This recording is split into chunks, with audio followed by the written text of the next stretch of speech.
theologian, and I'm going to start off with kind of an important record here. This is a band I've talked about but haven't really highlighted as much as I probably ought to, and I think I'm going to do a feature on these guys one of these days, but it hasn't happened yet. This, though, is the Lord Weird Slough Feg, and these guys were Nwatham, new wave of traditional heavy metal, before that shit was happening. So this is their third full length, called Down Among the Dead Men. I think it's third full length. No, it's second real full length. And there's like a demo one before that. So, here's the record. I just want to show this real quick. And I'm already zoomed in. Okay, and one thing you ought to notice about this is that this is by Aero Lotus. And if you're old like me, you'll recognize this guy's art from your old Monster Manuals from the 70s.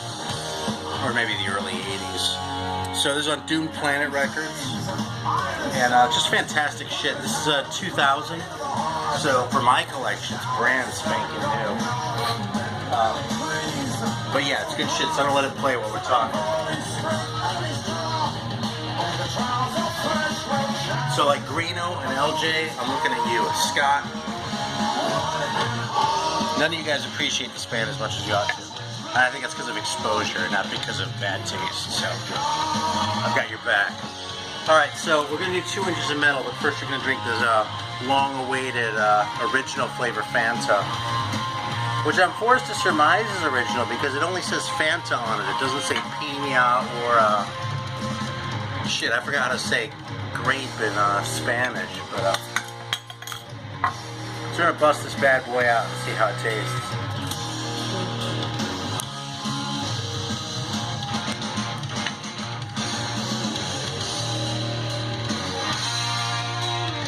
It's more orangey than I expected, actually. Given how light the other ones were, I was expecting this to have more sort of an orange subtle flavor. This actually tastes a lot like a Sunkist. In fact, it really...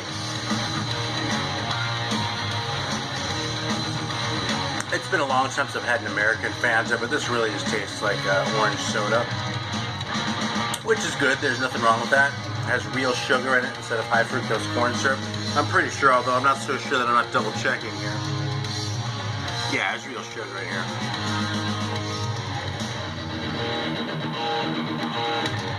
Here you go, bub. So, that's pretty good, nice and refreshing. Take a belt to that so we can get down to business here. Come on.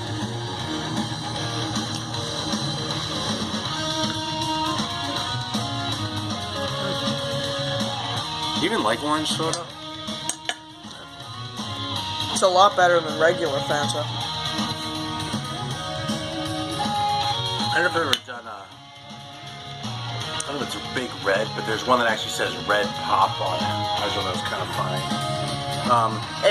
Is that like the translation, or no, is it's like Red Pop. Oh, okay. Like some brand. Maybe someone can tell me. I don't know. Hey, where'd that die go? All right, cool. So we're gonna do the dice, which is appropriate because we have the D&D record cover here. And I've got some dice here too. These are brand spanking new too. Look at that shit. Blood red. That's right. With gold numbers on it. Check that shit out. That's just for 5 random records. Actually, it's because the old ones kind of got misplaced in the move, so we need some new fucking dice. Yeah. So we're doing metal. I'm back on the metal in like a big way, as you know. Well, actually, I was gonna say you probably noticed you watching my videos, but I talked about Prague in the last one, so maybe not. Okay, I got 5. Now that's it's not. Okay. So I'm gonna grab about 2 inches of metal here. Salute to VK, by the way. I haven't seen him in a while, but he's the grandfather of 2 inches of metal. He's more like 2.5 inches. Alright, this should be fine. I don't think I've done these before. Oh yeah, this is some good stuff right here. Alright, let's go. I hope I haven't done these before, but you know something? I just don't fucking remember. As long as that fucking London record isn't in here, we're good. So, there's a little stack. We're going to go through these bad boys. And right at the beginning here, I think it was Mr. Bip Bop Boom who showed this one. But, just, in case you're wondering if you were the only chode who got suckered into buying this fucking record. There it is. Father, Son, and the Holy Ghost. in the name of the Father, Son, and the Holy Ghost. This thing, God, I wavered on this. I found this cheap at a shop in LA. I wavered on this because, like, the art's really corny, It looks like one of those fucking Peter Pan records, if you remember from when you were a kid, like the Monster Mash record on the Peter Pan label, with, like, people walking away. But it's kind of a gruesome, like, thing, you know what I mean? It's, and there's this inner with Joe Ferrantino. Yeah, it was definitely John who was showing this one, because there are the Italians. Yeah, this kind of looked like it might be heavy, but man, it's really kind of not. There are like a couple songs on here that are like decent rock, but a lot of it's just like kind of, it's not disco, but it's close enough in that direction that it's really like not good. And it's kind of in the metal section just because I don't know where the fuck else to put it. And it doesn't quite deserve to be, just thrown out, I don't know, I can't really recommend this record. If you find it cheap, it's kind of worth seeing, just checking it out just for the freak show. It is a private press, and it's not expensive, because everyone who knows this record doesn't like it. But, it's interesting curio. It's just not very good. Alright, the next one here I think everyone's going to know. Except me, really, because I haven't played this very much, but, this is Awaken the Guardian by Fate's Warning. And I'm not the biggest Fate's Warning fan, but I have dug this record every time I've played it.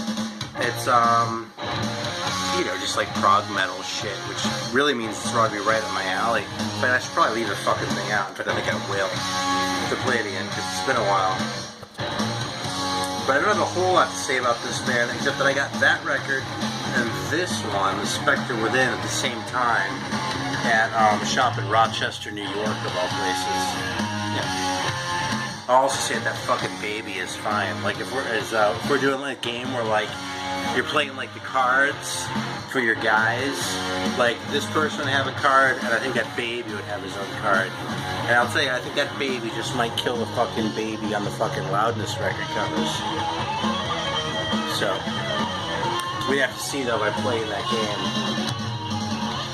The metal trading card game. I'm gonna turn these around and make this up so we fix my shit.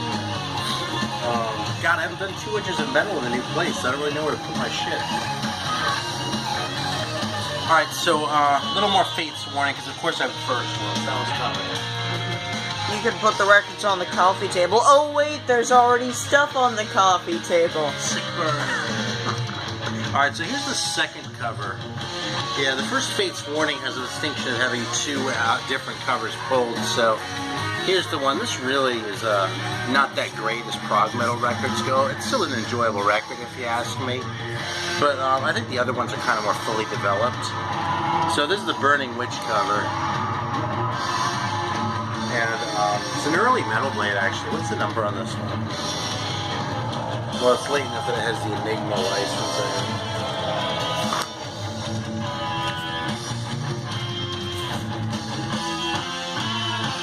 25. It's Metal Blade MBR 1025. So if I've ever done a follow-up to those early Metal Blade videos I did, for everyone who's been watching me since the beginning, that one would have been in the next video, but I only did the first 20. Alright, then here's the first cover, which is actually even worse. It has the same back, interestingly, but I don't know. See, here's the thing, man. These fucking guys are embarrassed by this cover, but they don't realize this cover is actually awesome. I mean, look at that. Why do you think I bought this fucking record? Pretty much, see, there's that guy right there, who's awesome. And then there's a fucking dog right there. Like in the Jack Chick comics, how there's always like a dog sitting around when they're doing awful shit. Does the dog have a black eye? No, it's just kind of poorly drawn. And what's this guy doing though? That guy might beat the baby on the other one with his trading card, He might be the baby. Yeah. Anyway though, I'm talking shit here, but Fate's Warning is a really cool band. But here's the thing, is if you're like willing to sit through me yapping about this shit for 20 minutes, you probably already know that Fate's Warning is a pretty damn good band, so Here's another one you probably don't even need to talk about very much. I actually kind of think he's a piece of crap anyway, so. I mean, it's not a piece of crap, it's not bad, but like, there are other people in the VC who think this record is great, and you can listen and see what they have to say about it, because I don't really give a shit about it. I think I got this for $1. And none of these guys, none of their playing cards would be worth a shit. I mean, look at them. Fast Eddie Clark, he looks like a weenie there. And he's from Motorhead, like there's nothing betraying his provenance there. Yeah, alright, anyway, that's Bachelor. That's all I have to say about them. Now here's a cool private press one. Although I gotta say it's not as cool as it looks. This is Phantom Warrior with an F, which is a pretty unfortunate name.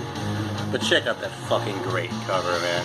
Like, if you want to know what gets my juices flowing in a record cover, that's it right there.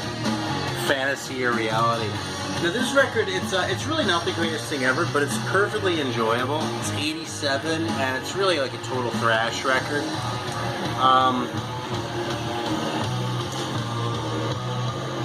I mean, look at how like cheap this looks. It's like perfect, you know. You know, if you want a great thrash record, this is not going to make the top 10. But if you want a good thrash record, you can totally dig, and there's absolutely nothing wrong with.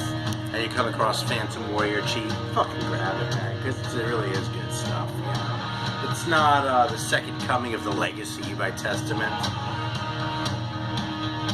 But there's absolutely nothing wrong with this thing.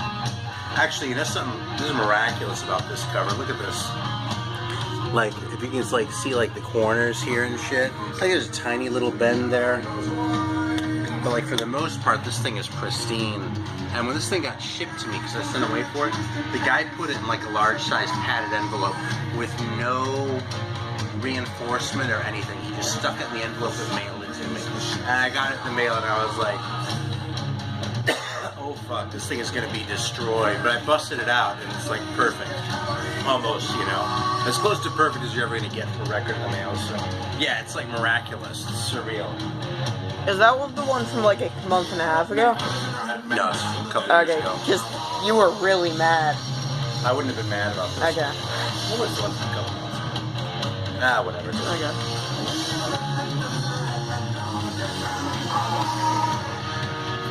Alright, God, you know, we've got like all these great covers going this time. Now, Scott's been kind of high on this band, Faithful Breath. And like, oh man, I'm running out of adjectives because these covers are so fucking good. Here, check it out now. Okay, on to like the card game. Well, look how good that is. No, don't go too close because you got to be able to see the horn he's drinking out of and shit too. So, yeah. There's your thumbnail right there. You know what's funny? Is like they're all like, and he's like this. I just noticed that. That's because oh look, this guy's got it going too. That's like their salute, the Faithful Breath salute. Which is so funny because they were a fucking prog band in the 70s. But man, these guys were German too. But they had like the Viking thing down, man. I mean, look how fucking good they were, man. Yeah, those guys. Yeah, see, these guys, they'd give Fat Leo a run for their money, I think. I don't think any of them would beat Fat Leo, but that guy in particular, man, you know, Fat Leo would kind of be going, whoa. I think his name is Fat Leo from that Danger record. Alright, here's Golden Glory by Faithful Breath. And this may not seem like such a great record cover with like the well, it's actually not airbrushing anyway, but like the Viking ship flying off, but it's actually really awesome when you feel how fat they are. You know, it's like this was made for me, you know what I mean? It's not like they're fucking like skinny, like 15, don't do that, like skinny, like 15-year-olds. It's like, you know, older guys are like getting fat and shit going, yeah, I want to see that on my record covers too. There you go. This record is, Skull is probably the heaviest of their records, because look, I'm just talking about their faces. Skull is probably the heaviest. This one isn't quite as much there, but it's still a total metal record. The one before, Rock Lions, is really more like sort of a hard rock record. It's also very good, but I gotta say, these two are probably my favorites, Golden Glory and Skull. I've never heard Back on My Hill, and I need to one of these days, because that was like 80, and that's probably the transitional album from the prog into the metal, so. Here's one that's very highly rated, but I've never gotten really very particularly into. This is Explorer. There's actually a private press of this record, which is worth a big pile of money, but I just think it's that great. This is the Black Dragon pressing. There was, I think Metal Blade actually did this in the US too, and there was another one. It's, well, honestly, I don't remember it all that well. It's, well, I should probably fucking listen to it again. Of course, this is the fun of something like 2 inches of metal or 5 random records, is me being on the spot and going, oh shit, man, I just don't remember. That is kind of cool though, if like the torso, the woman's ass being carved out of the pillar and shit. I kind of understand that cover. But yeah, I didn't like that one as much as I was hoping to. Now this band, on the other hand, I think is underrated in the US. Okay, Exhumer, Rising from the Sea. And I actually like the first one even more. These guys are from Germany. And like just, they had a Turkish singer on this first one. But like almost all bands that spell their names wrong, these guys are fucking fantastic. These guys, you know, at the time they were called kind of like the German Slayer or something. These records are really heavy. The singer on this one's rougher than the one on this one, but these are both like really good thrash records. And I'll tell you, people talk about bands like Tankard and shit like that, and even like Living Death, and I'm stopping just short of Destruction, Deliberately, or Sodom. Well, I shouldn't stop short of Sodom either. I would put these guys up there with Creator any day of the week, okay? Take it from the metal theologian. Exhumer is a fucking fantastic band, and more people should know about these guys because they're great. On Disaster Records. Alright, this is a little embarrassing, because this is another one that I sent away for because it was rare, and then by the time it came, I wasn't really in metal mode, and I sort of forgot about it. So, this band's called Exploder. Pictures of Reality. And in case you didn't guess, it's another German one. And I think it's, well, Rockberg, I think is a private press, or semi-private. It's kind of late, it's 89, and I just don't remember this one very well. I seem to recall it as being kind of proggy. It's not a thrash record, unless I'm really mistaken. It's more like, for 89, it's kind of old and sort of mid-paced and proggy, but I did like it, but I don't remember it very well. How are we doing for time? It's gonna be a long video. Really? How long has it been? Right now we're at 17:18. Okay. So I want to talk about this one for a long time. The official... Because I showed this one before, but this is the picture disc of Pleasures of the Flesh by Exodus, which I have thanks to my man Nate Bouchard over in Atlanta, who hopefully will be making another video sometime soon. But this is an awesome record. Really like it. The only thing I don't like about it is that shit in that guy's mouth. That just irks me for some reason. Yeah, I don't know, man. I think Fat Leo could take any of these guys out pretty easily. They look a little tougher on this one, though. Which, of course, is the classic anyway. I mean, this is just an all-time classic record. And this is one of those records that you should get before you get any of those Exhumer records, okay? You need Exodus. Bonded by Blood. I would say, if you gave me a choice... I'm going to say this deliberately just to provoke you motherfuckers. If you give me a choice between Possessed by Fire by Exhumer and Master of Puppets, I would take the Exhumer record. Yeah, that guy looks kind of tough. Now that would be a pretty good card.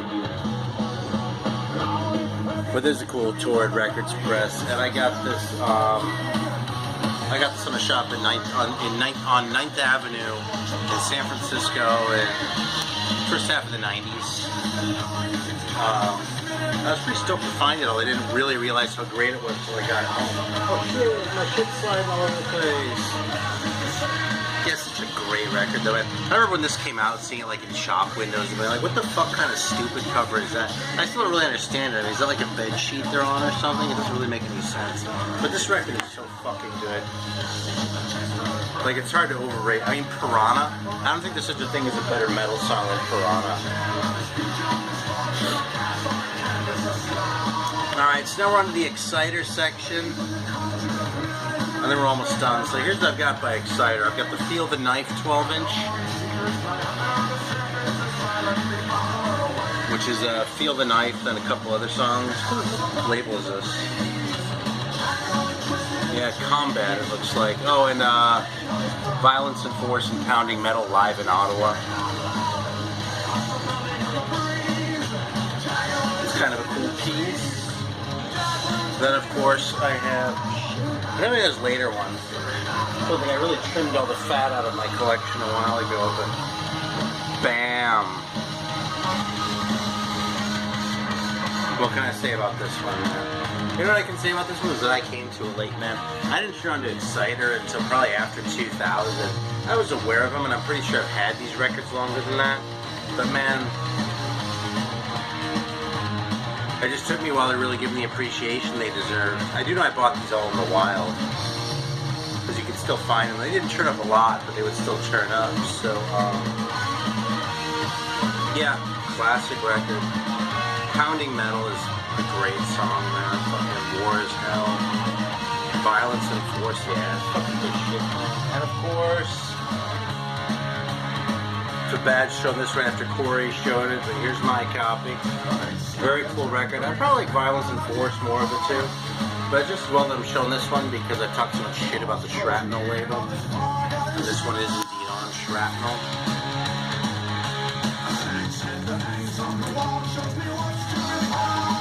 Got it? So, this is one Shrapnel record that's going with me to the grave. Oh, there are other ones I like. I like that first Chastain record and shit. And then finally, we're going to close things out with a Danish one. Fucking record. Slipping a little bit. By Evil. Called Evil's Message. And aside from the fact that this, I'm a sucker for any album title that has the band name in it. It's like Evil's Message by Evil. That's great. Just like Night of the Demon by Demon. Look at that. There's your thumbnail. Yeah. Now, not only is this record on the Rave On label, the same label as the Merciful Fate EP and Ashbum and God, who am I forgetting? The first Sortilege EP was on Rave On, the Gilgamesh record, Metal Clogs, obviously. But not only those things, but there's also a song on here called "Take Good Care of Your Balls," which is pretty much a classic. Really? It's actually not the best thing on this. And this isn't really the greatest record. I really wanted to love this record. Instead, I only liked it a lot. And you know, some that's fine, because I'll totally fucking take that. But, if you're gonna go collecting Rave On records, this should probably, you should get Merciful Fate, Sortilege, you should get Coup de Metal by Ashbum, and then probably get this one, which is pretty high up on the list, because their catalog tends to be pretty good quality shit. So, I'm not trying to disparage Evil, but, yeah, that's, but if it shows you an Evil and Exhumer, you should get the Exhumer record. Alright, thanks for watching. Always a pleasure. I'm sure they're going to be sign-off words. Other than Slough Feg is fucking fantastic. And I don't know about you, but I've been digging the hell out of it. So I'll see you next time. Thanks.